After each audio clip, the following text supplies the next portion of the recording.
Hablar de una figura muy importante para el tango, una figura muy importante en Argentina. Se cumplen 100 años del nacimiento de Astor Piazzolla y por eso nos acompaña hoy el embajador de Argentina en nuestro país, Eduardo Porretti, a quien le damos la más cordial bienvenida. Excelentísimo embajador, gracias por acompañarnos. Muchas gracias, Vladimir, muchas gracias por la invitación, gracias a Globovisión y gracias a su programa Vladimir a la Una. Muchas gracias por venir, porque ciertamente son pocas las ocasiones en las cuales, primero, tenemos posibilidad de conversar con usted y segundo, menos acerca de este género musical que tiene tantos adeptos en el mundo, ¿no? El tango. Sí.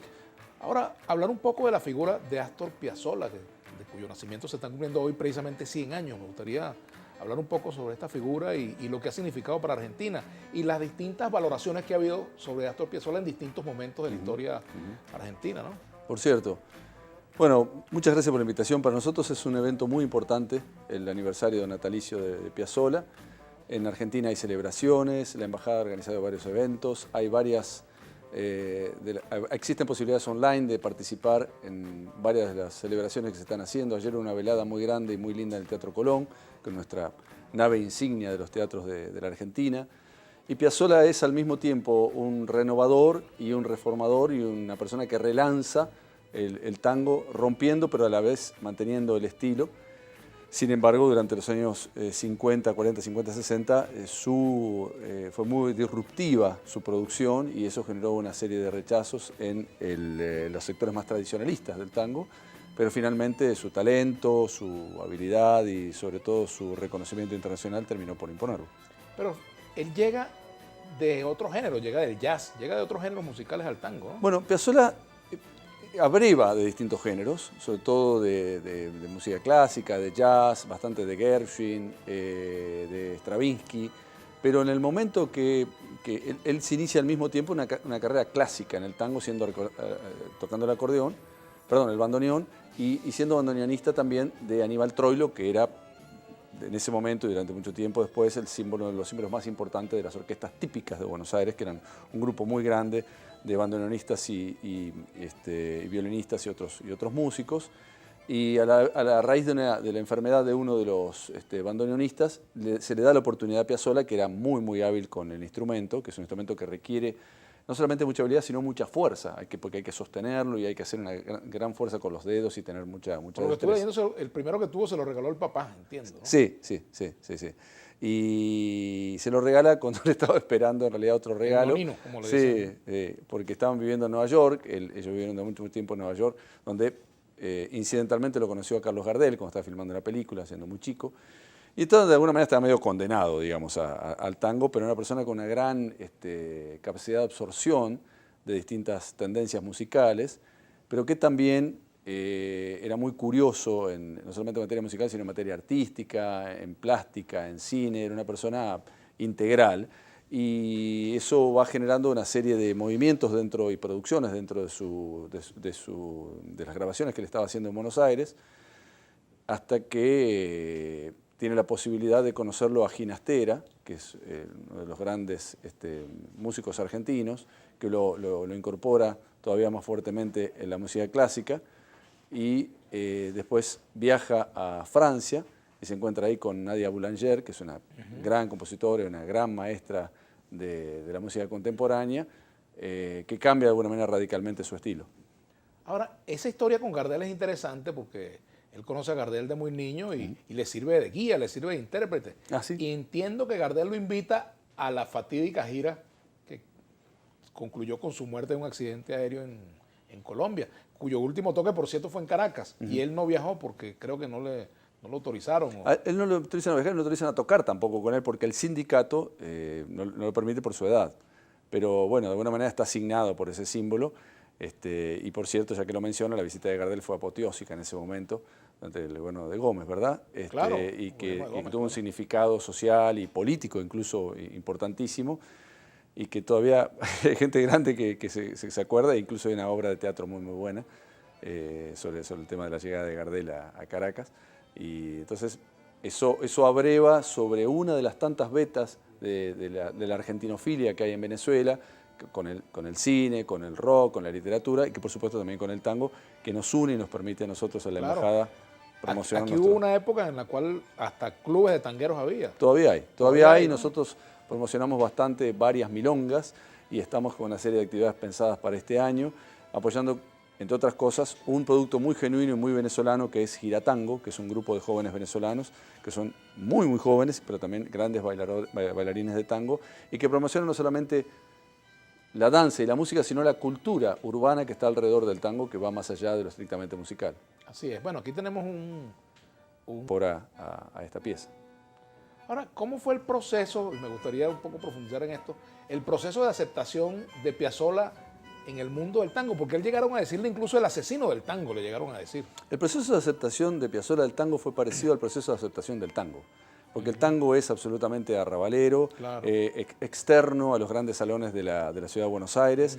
Es una combinación de tanguillo andaluz, milonga sureña, un poco de candomblé uruguayo y por supuesto la habanera. Y era un tango prostibulario, era un tango de la mala vida, era un tango que reflejaba las vidas que había en 1870, 1880, 1890 en las afueras de la ciudad de Buenos Aires. Era muy resistido por una serie de cuestiones, por la implicancia que tenía y por la manera en que se bailaba. Y a partir de 1918 por las letras que tenían, que no todas referían a la buena vida. Y por supuesto, como suele pasar en muchos de los países de América Latina, que no valoran lo que tienen, solo lo empiezan a valorar cuando triunfa en Europa. Y una vez que el tango triunfa en Europa, particularmente en París, en Francia, es que es recibido. Y esa parábola de alguna manera también sucede con Piazzolla, que tenía un reconocimiento en Argentina, que había hecho lo primero que hace, creo que es el octeto, él hace varias formaciones probando y tiene cierta celebridad, adquiere cierta fama en Buenos Aires, pero cuando llega su reconocimiento internacional, particularmente en Europa, es cuando en Argentina, como muchas veces pasa en América Latina, dice, bueno, este hombre vale la pena o esta mujer vale la pena. Si lo valoran en Europa, pues... Exactamente.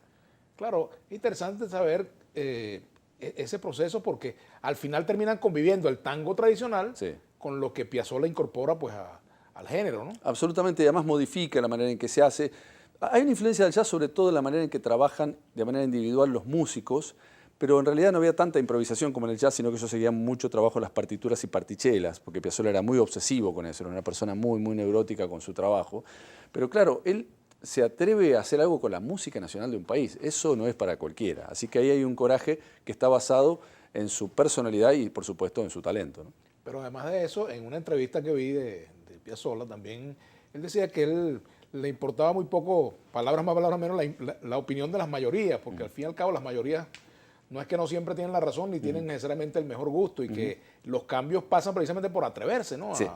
A hacerlo, ¿no? Había una actitud claramente de vanguardia, sí, que a veces pasa en la política, a veces pasa en la literatura, bueno, en este caso pasó en la música, pero en el fondo uno ve que hay ciertas recapturas, que hay rupturas, pero también él trae, porque sus grandes ídolos son es Aníbal Troilo, ¿no? La viuda de Aníbal Troilo cuando muere le da el bandoneón de Aníbal Troilo a Piazzolla, que él decía que no lo podía tocar porque se rompía, porque él tocaba con tanta fuerza que necesitaba un acordeón. Él tocaba un acordeón AA, que se llama así por las iniciales del diseñador, que era muy grande y permitía el despliegue físico que hacía Piazzolla, que era un hombre muy, muy físico para tocar el instrumento, y por supuesto Troilo era mucho más delicado y mucho más romántico y estilizado. Pero él finalmente reconoce digamos, en el mainstream de los tangueros, en Pugliese y en otros, Gobi, que era uno de sus ídolos, que él está conectado con esa larga tradición. Él rompe, pero de alguna manera recoge, y en mi opinión, sin ser un experto, veo también eso es Libertango, tocado en París. Ajá, Rivera del Arauca Vibrador, o en aquella, ¿no? Sí, tenemos la mejor relación y compartimos, entre otras muchas cosas, con nuestros queridos compañeros uruguayos el tango. ¿Y dónde se baila mejor el tango, en Argentina o en Uruguay? Hay dos tipos de tango, el tango de salón y el tango de competencia. A mí particularmente me gusta el tango de salón, que es el tango de milonga, que es el tango de verdad que se baila en el barrio de Almagro en Buenos Aires, que se baila apretado y que se baila circulando en contra de las agujas del reloj y que no es espectacular y que no es como el tango de Rodolfo Valentino. A mí me gusta más ese, que es más romántico y que tiene que ver con la insinuación, porque el tango verdaderamente es un baile de contacto y es un baile que de alguna manera involucra gestos de romanticismo o de seducción, pero todo de una manera limitada, no es una cosa agresiva. El otro me interesa menos, que es este tango, digo, de Valentino, que es más para turistas o más espectacular. Así que tango se baila en todo el mundo. Mi puesto anterior era Nueva York y ahí hacíamos unas milongas en la ciudad de Nueva York y había cientos y cientos de personas en cada plaza. Y para ser embajador argentina hay que bailar tango, ¿verdad? Hay que bailar tan mal como yo. Es el mínimo común denominador. ¿Usted no baila tango? Un poquito. Un poquito, se defiende. Un poquito, me defiende, sí. Se defiende. Sí, sí. Ahora, también hablamos un poco del rol de la mujer en el tango, o sea, la mujer Sí. como tema del tango. Sí. Igual aquí que pasa, por ejemplo, en Sí. el llano, Sí. o los boleros, pues que son Sí, compuestos claro, por hombres, claro. básicamente, la mayoría, por supuesto, Sí. y el tema es la mujer, el amor, en fin. Sin ¿no? duda. En este caso, el despecho, Sí. digamos, los celos. Sí. Bueno, El rencor, bueno, estábamos recordando el tango de Julio Sosa. Rencor, mi viejo Rencor, sí. sí. Rencor, tengo Gran miedo can- de que seas amor. Gran cantante uruguayo, ¿no? Sí. El varón del tango, es otro estilo, ¿no? Gardel era el ganador, ¿no? El hombre que estaba cantando, que estaba en Hollywood, que grababa para Paramount Picture, y que de todas maneras recordaba que había que volver al viejo barrio, al farolito donde te conocí, Ajá. pero Julio Sosa es el varón del tango, es el hombre que hace la imprecación y el tono grave y que habla de como un hombre guapo, porque está vinculado también a los actos de coraje, a los cuchilleros, a esto que más de una vez está en la literatura de Borges, que es de alguna manera también la Argentina que se termina, porque es una gente que le está cantando algo o escribiendo algo que ya no existe o está dejando de existir. Es interesante porque es una invocación. Y en el caso del tango hay la migración, porque hay una serie de elementos, el bandoneón es alemán, al principio en esa época se tocaba solo con unas guitarras españolas, pero refiere también esa nostalgia que, dicen los expertos, está vinculada a los inmigrantes que están recordando y extrañando nostálgicamente los países que han abandonado. Entonces hay un dejo de melancolía en el tango que de alguna manera después se traduce en el objeto de adoración, que es la mujer, que lejos, por supuesto que el tango tiene muchas letras machistas y es más, en algunos en más de una dimensión perversamente masculino, pero al mismo tiempo muestra desde el principio un fuerte empoderamiento al rol de la mujer, que es la que el hombre añora y que en su momento no valora. Hay dos personajes femeninos, que es la mujer que lo abandona y la madre. Son dos tópicos recurrentes en las letras de tango. Sí, aquí ya hay algunos comentarios. Por ejemplo, José Cheo Díaz dice: Piazzolla Laguna es un siglo de inédita historia del tango de Sudamérica para el mundo. Astor Pantaleón Piazzolla fue un bandoneonista y compositor argentino considerado uno de los músicos más importantes del siglo XX, un programa de nivel cultural A1. Vladimir Laguna, te felicito. Gracias, Cheo. Felicita al embajador que nos planteó esta propuesta y, por supuesto, fue muy buena idea. También una pregunta: ¿por qué se interesó por el tango? Pregunta por acá. ¿Por qué Piazzolla se interesó por el tango? Pregunta Adrián Armando Núñez, un joven que nos escribe, ¿no? ¿Por qué yo o por qué Piazzolla? Piazzolla, sí.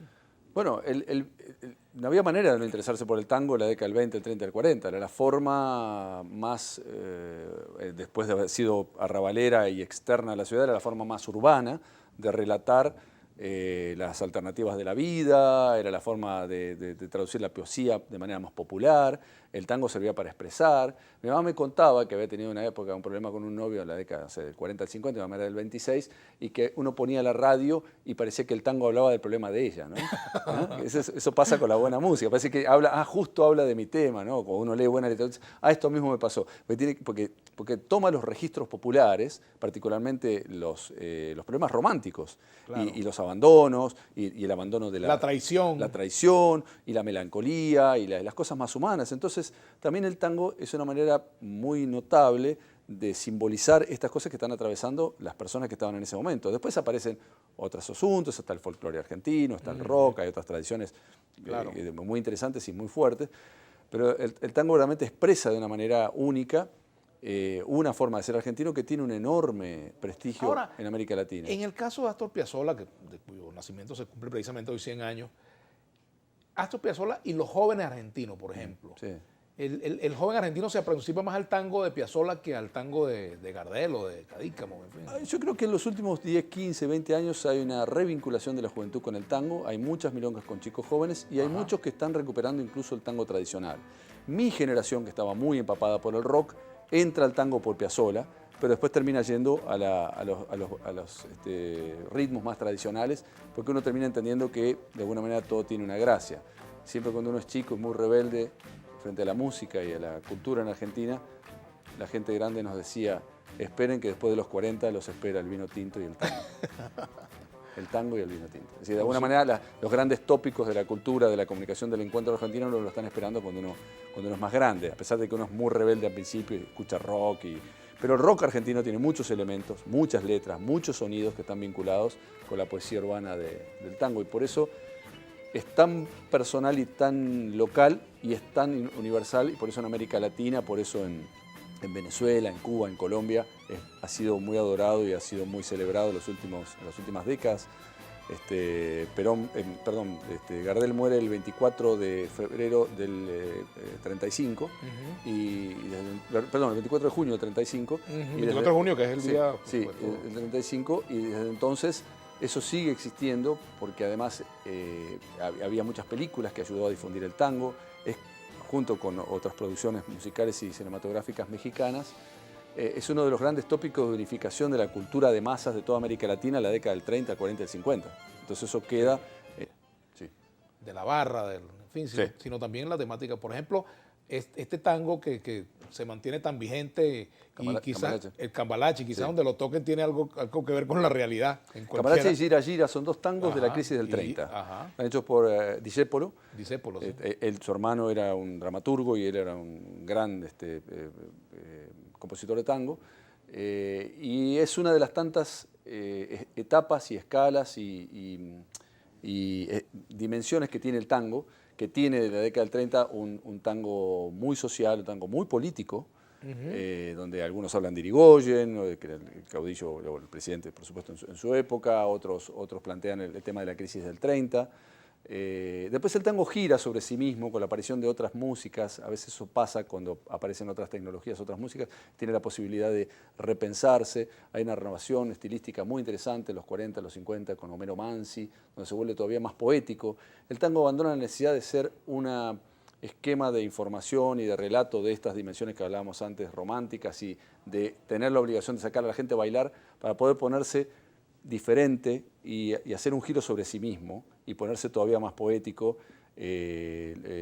como por ejemplo el famosísimo tango Naranjo en Flor, que es de una enorme belleza, y se vuelve más filosófico, se vuelve a hacer cuestiones que no son solamente la mujer me abandonó o cosas así tan automáticas, y eso habla verdaderamente de las dimensiones diferentes que tiene un esquema musical que permite montarse sobre él para hacer distintas cosas, ¿no? Volviendo a Cambalache, ¿es cierto que durante la época de la dictadura ese tango estaba prohibido? Durante la época de la dictadura, ¿qué cosa no estaba prohibida, no? Bueno, estaba prohibida. Quizás hasta bailar tango estaba prohibido. No lo recuerdo, pero nosotros tuvimos varias dictaduras, ¿no? Claro, sí, digo la de Videla. Fuimos muy productivos en ese sentido. Y eso, por supuesto, impactaba sobre la producción artística, y había tango, y había rock, y había folclore que era prohibido y que de alguna manera también generaba una producción musical y artística bastante más sofisticada para esconderse por los visillos y por los costados del control dictatorial.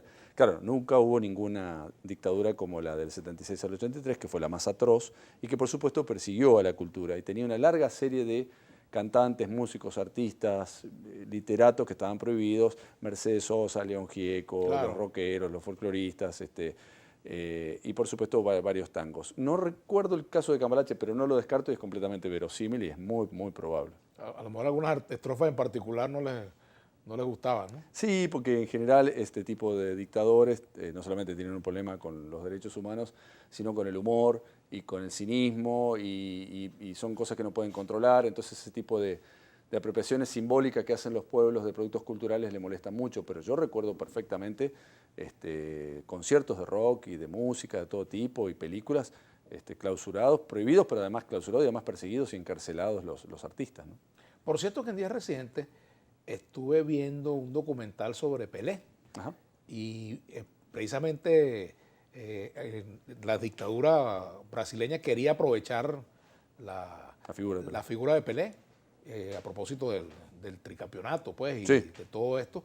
Y bueno, ahí pasaron el testimonio de uno de los técnicos, que decía, bueno, que en algunos momentos decía que no quería a Brasil porque era ayudar a la dictadura, pero que cuando ya estaban en el campo pues se le olvidaba todo el rencor con la dictadura. En el caso del tango y el fútbol, ha habido, digamos, algún punto donde se enlazan tango y fútbol en Argentina, que forman parte del ADN argentino. Sobre todo en la época de Gardel había varios tangos sobre fútbol y había varios tangos sobre caballos, porque todos claro, ellos por eran una cabeza, ¿no? por una cabeza, que es un tango bellísimo y que refiere, por supuesto, a la derrota de la apuesta de un caballo, pero también al hecho de que él se juega por una mujer, a pesar de que parece que no vale la pena, él se juega entero, porque no puede con controlar ese entusiasmo o esa vocación por la pasión.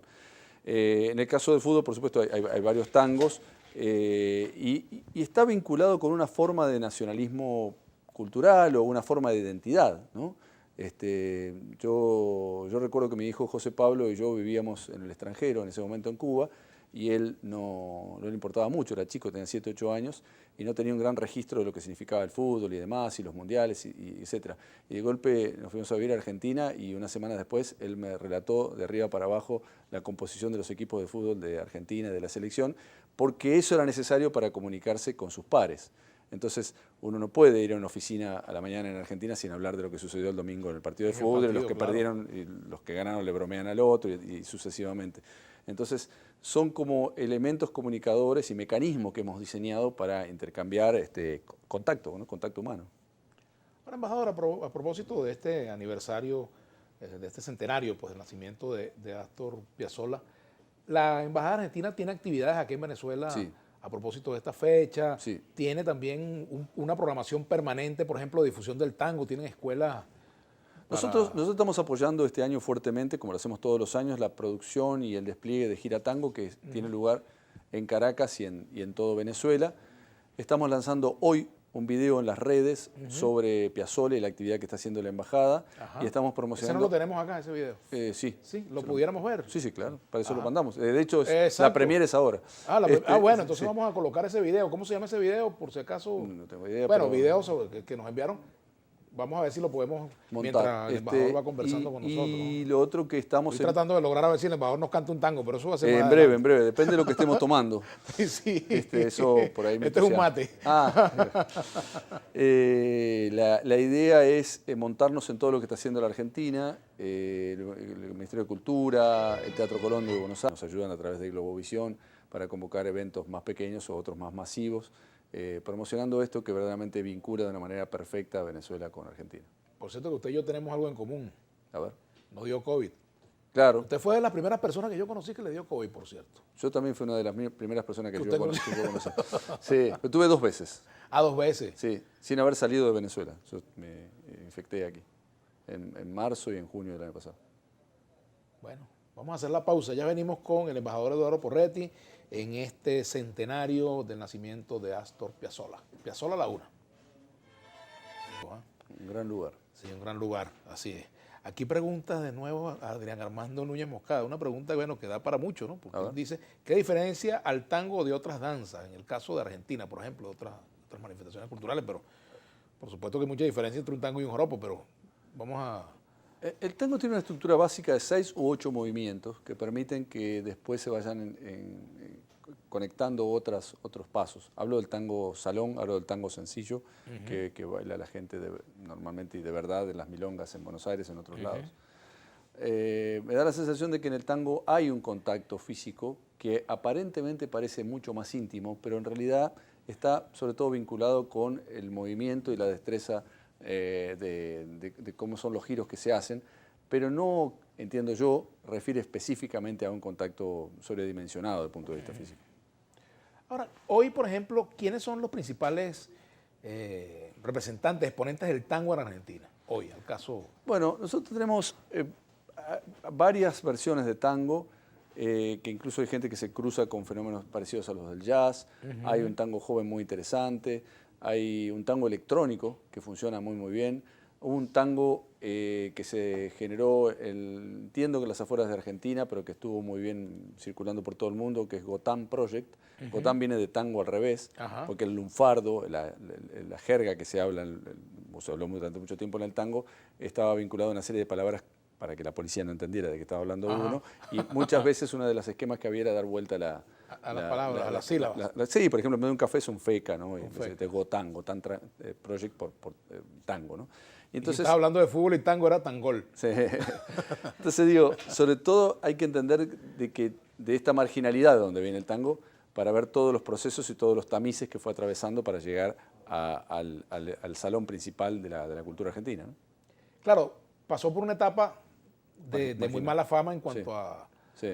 por ejemplo, para una mujer bailar tango al comienzo, me imagino que debe haber sido... Era algo no recomendable. Hay un episodio que parece mentira, pero parece que efectivamente es cierto, que hay una delegación argentina que viaja al Vaticano porque el Papa de la época lo había considerado que era blasfemo, o que era muy herético, o que era demasiado contacto físico, y cuando los ve bailar lo aprueba. Es decir, hay como hay una serie de estereotipos sobre el tango, ¿no?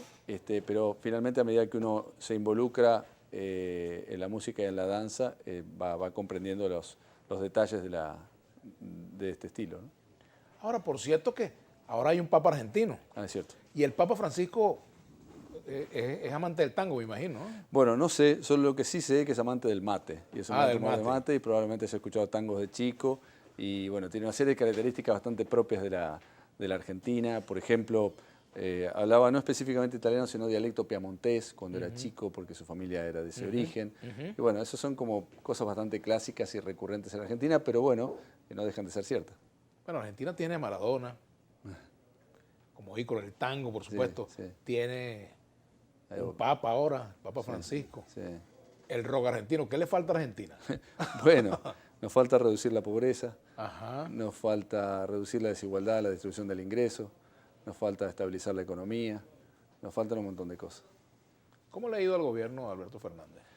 Bueno, le ha ido bastante bien, está tratando de acomodar las cifras nacionales, está tratando de acomodar las cuentas nacionales, y también hay que pensar que los gobiernos, no solamente el argentino, sino todos los gobiernos deben ser juzgados de alguna manera en el marco de lo que ha sucedido el año pasado y este año por esta crisis generada en la salud pública, que impactó no solamente en la salud pública, sino sobre todo en la economía, ¿verdad?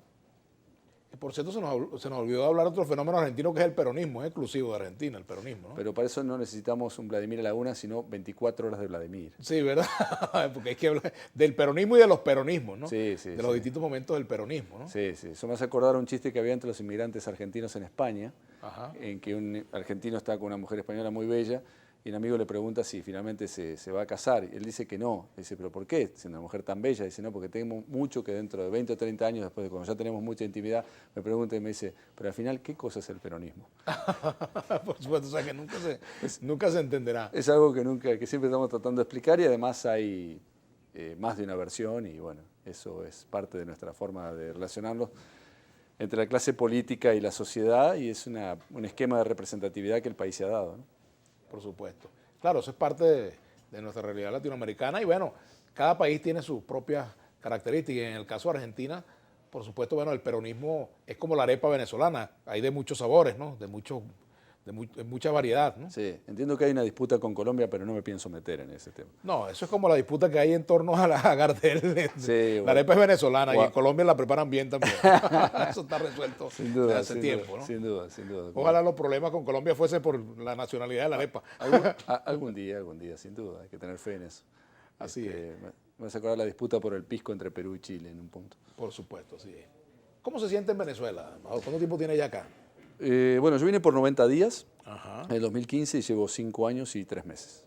Así que me siento muy bien. Estoy muy contento con muchas de las cosas que hacemos, con la agenda de trabajo que tenemos, que es una agenda enfocada, por supuesto, en la relación bilateral, pero también en la promoción de la imagen argentina, una imagen que está siendo difundida, como en este caso, a través de los productos culturales, pero también tenemos todo un pensamiento, una estrategia y una agenda de cooperación, de comercio.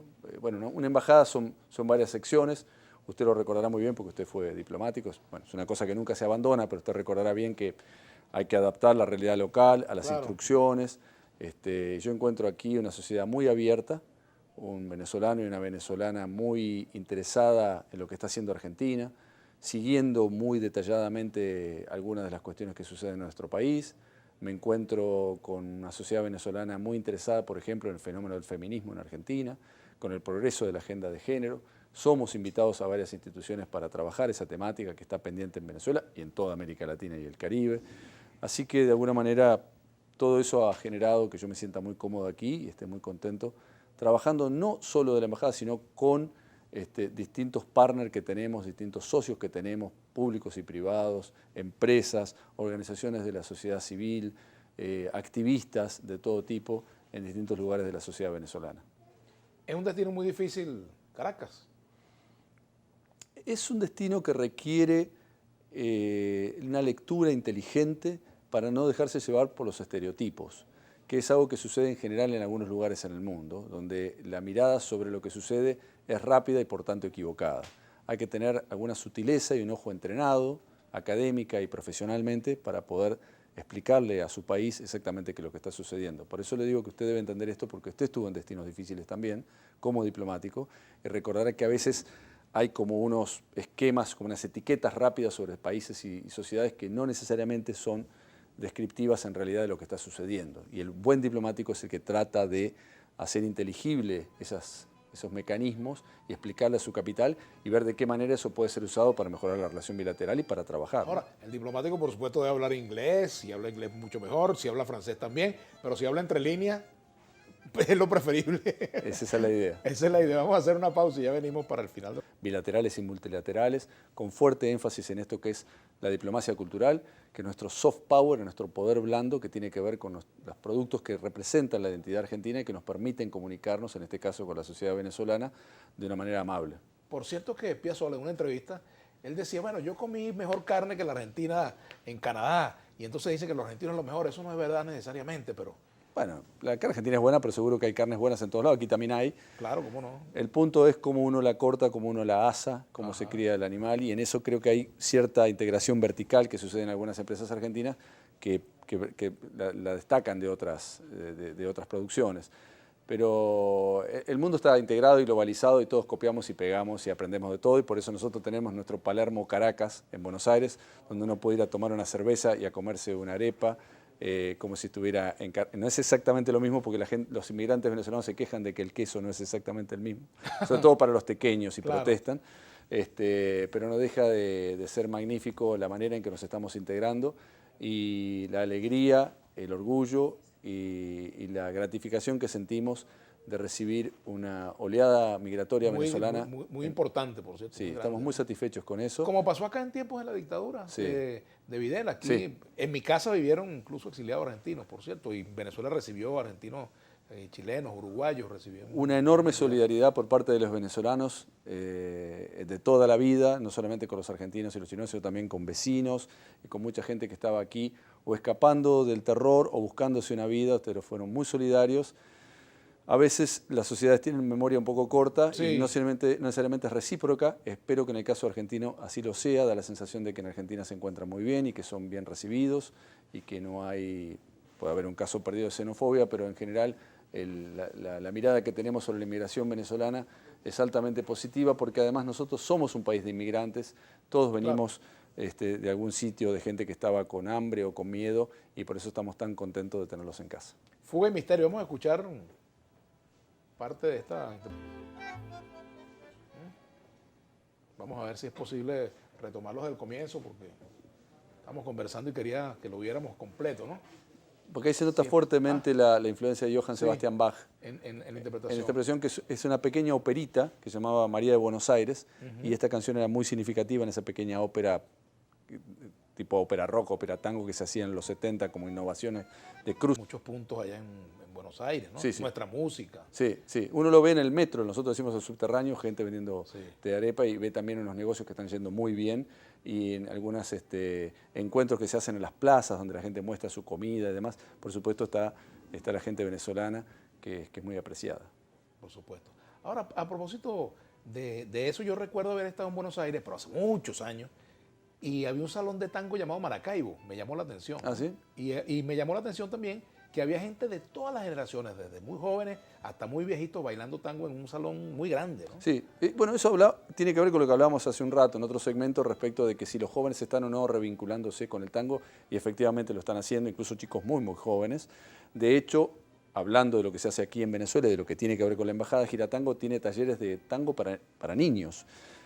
Así que la milonga es una tradición, que es un símbolo de la tradición que se va pasando de generación en generación del interés sobre el tango, donde uno debe sacar a bailar con mucha discreción y mirando a la señora que está sentada y cabeceándola para ver si efectivamente le toca bailar la pieza con ella.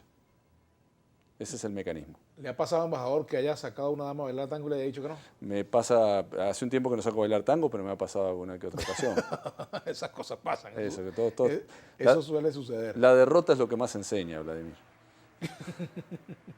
Embajador, de verdad que ha sido un placer conversar con usted sobre este aniversario de Astor Piazzolla, conocer un poco sobre la historia del tango y también un poco rememorar no solamente a este personaje, sino a otros personajes. Bueno, hablamos de Gardel, hablamos también de otras figuras, ¿no? de la música argentina. Y el futuro del tango, ¿cómo lo podemos plantear? ¿Vienen más cambios? ¿Habrá otro Astor Piazzolla que sea disruptivo, que plantee una nueva etapa del tango? ¿O más bien vamos hacia la vuelta a lo tradicional? Creo que las dos cosas al mismo tiempo, porque si uno escucha a Gotán Trio y escucha todo el proyecto de Gotán Project y otros que hay, electrónicos y demás, hay una combinación de sonidos nuevos, de house music y música electrónica con una serie de matices musicales que se interconectan, pero curiosamente casi todos esos tangos, casi todas esas fenómenos o iniciativas o proyectos o intentos casi siempre se basan en los tangos más tradicionales. Así que yo creo que el tango tiene presente y tiene futuro. Cuando tocan las orquestas en Buenos Aires se llena, cuando tocan en el Colón, cuando tocan en distintos lugares, incluso en lugares marginales, en lugares no tan masivos. Y lo que siempre hay es una conversación entre la modernidad y la tradición